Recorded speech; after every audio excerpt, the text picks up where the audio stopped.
Salut à tous, bienvenue dans cette nouvelle vidéo avant-match PSG-Brest, ou plutôt Brest-PSG. Déplacement à Brest demain, match piège demain, et match piège, match à 13 heures. Alors à chaque fois qu'il y a eu des matchs à 13 heures avec le Paris Saint-Germain, on a toujours fait de mauvais résultats. On a vu à Rennes, il y a 2 ans, le match était à 13 heures. On nous a trouvé l'excuse de que le match est à 13 heures. Donc du coup, c'est pour ça qu'on n'arrivait pas à gagner. Donc arrêtez de nous trouver des excuses. Demain, si on perd, on perd. Ce n'est pas une excuse que le match est à 13 heures. D'ailleurs, les journalistes ont posé cette question en conférence de presse. Demain, beaucoup d'absents. Demain, beaucoup d'absents demain. De marques en plus de ça. Certains qui ont joué mardi qui ne seront pas là. Plutôt mercredi, mais qui ne seront pas là. Donc on va analyser tout ça ensemble. Déjà, demain, il va falloir être concentré. Donc, on en reparlera tout à l'heure. Euh, on en reparlera tout à l'heure. Alors, donc Luis Enrique. Donc, conférence de presse de Luis Enrique. On va analyser la conférence de presse de Luis Enrique où il a dit des choses intéressantes. Donc, sur le rôle de Ramos, il nous dit que ce que vous voyez de Ramos, c'est ce que le staff lui demande. On a besoin que le numéro 9 vienne en appui pour que ses partenaires prennent la profondeur. Il bouge très bien. Il est vrai que nous ne sommes pas une équipe qui va faire beaucoup de centres, comme compte tenu du type d'attaque qu'on fait. Peut-être qu'on ne voit pas les meilleures caractéristiques de Gonzalo, mais lui et Randal Colomwani fait un travail fantastique. Asensio et Barcola, Lee peuvent aussi jouer dans cette position, donc en faux neuf, en guillemets. Donc on se rappelle qu'Asensio a joué en faux neuf lors des deux matchs avant la trêve internationale, notamment contre Lens et contre Lyon, où il a été très performant, Marco Asensio, où il a fait un but et une passe, je crois si je ne me trompe pas, avant de se blesser. Alors, le point médical, on en reviendra tout à l'heure. La compo, on en reviendra tout à l'heure, notamment sur le groupe aussi. Donc sur Brest, il nous dit que tous les matchs sont pièges, en particulier à un horaire particulier. On joue à l'extérieur et donc ce sera toujours difficile. C'est une équipe qui n'a pas perdu à la maison, qui défend très bien, qui centre beaucoup, qui sait quoi faire. C'est un adversaire très compliqué pour nous, en particulier après un match de Ligue des Champions qui nous a beaucoup motivés. Donc là, j'espère qu'il a trouvé les mots pour motiver ses joueurs, hein, parce que là, ce match-là, moi, je sens la défaite et je vais vous dire pourquoi. Sur la rotation, il nous dit que c'est la difficulté qu'ont tous les entraîneurs, en particulier dans un club comme le PSG. Il faut penser au meilleur pour l'équipe plutôt qu'aux individualités. Face à un adversaire qui stimule moins, il faut être très inspiré et motivé. Pas facile, mais c'est mon travail. Donc voilà.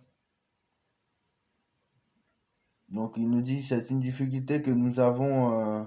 C'est la difficulté que nous avons. Heureusement, je ne vais pas me plaindre d'entraîner des joueurs internationaux. Les 3 points contre Marseille, contre une équipe de haut niveau, c'est pareil.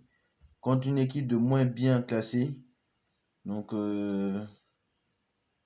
en gros, il est en train de nous dire que c'est les 3 points que tu prends contre Marseille, c'est la même chose que ce que tu prends contre une équipe moins bien classée. Euh, tous les matchs valent les mêmes points.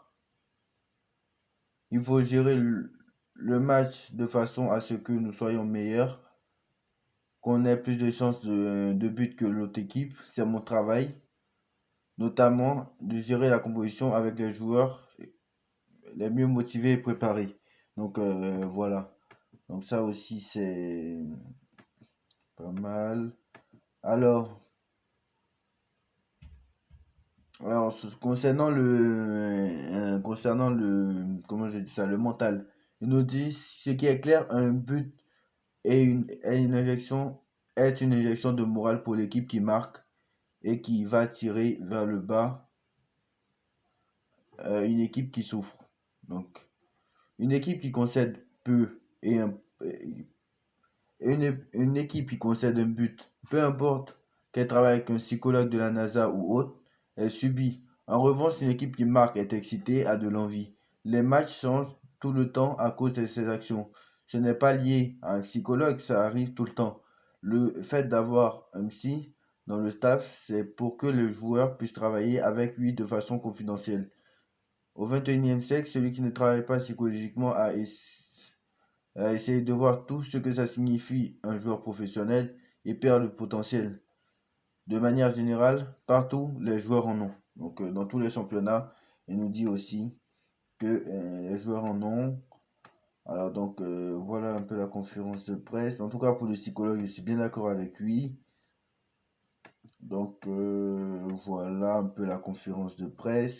Il n'a pas dit grand-chose. Oui, et dernière chose, non. Oui, maintenant on va passer au. Alors demain, plusieurs forfaits, hein. Demain en défense. Marquinhos, lui, est laissé au repos en raison d'une gêne à l'adducteur. Levin Kurzawa, il est malade, de toute façon, il l'aurait pas pris. Ou il n'aurait pas été titulaire parce que Kurzawa est rentré, hein, lors du match contre Strasbourg, on s'en rappelle.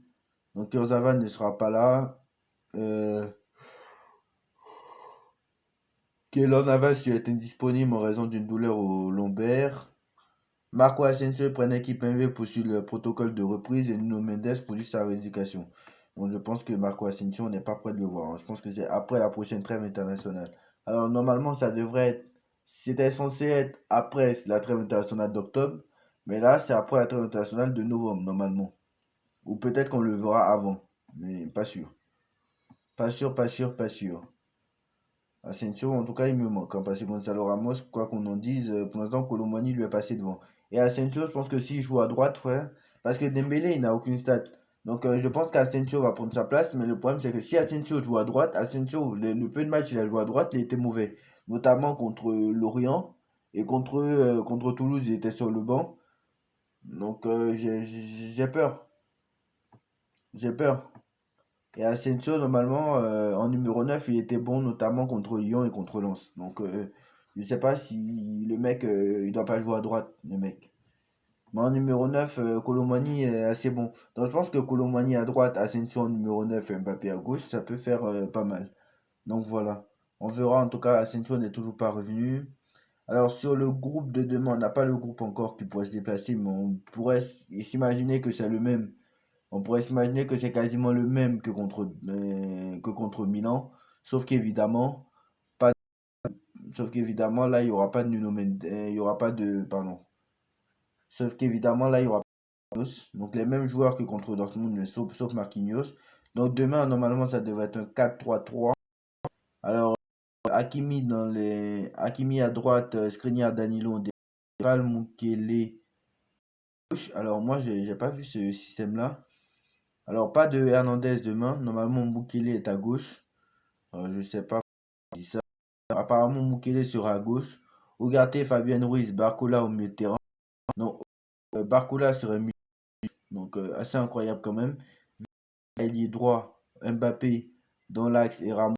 Alors, je pense que c'est mal fait, hein. Je pense que c'est mal fait, c'est n'importe quoi. Parce que Ramos ne peut pas jouer à gauche. Donc, moi, je pense que c'est Mbappé à gauche, Vitinha ailier droit. Et peut-être, ou peut-être qu'il va faire un 4-4-2.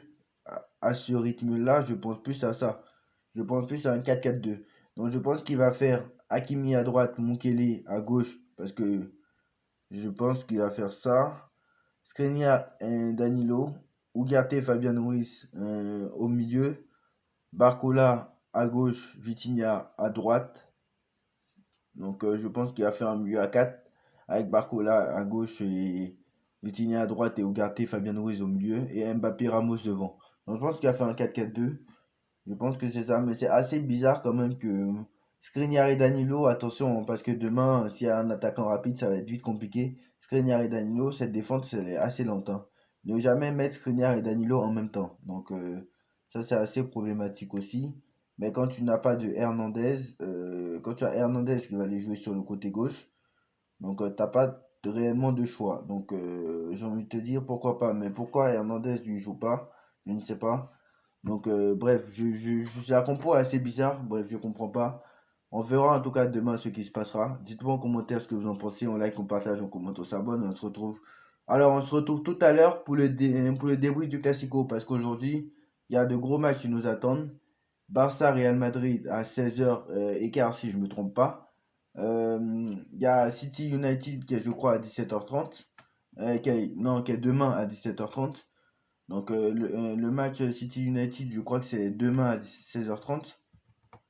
Alors, je vais retrouver l'heure hein, du City United. Donc, il y a de bons matchs. Donc, on fera City United et on fera Barça Real, comme je vous l'ai dit hier. Donc, demain à 16h30, United City. Donc, ce sera vers 18h, 18h15. Le débrief sortira sur YouTube vers 19h.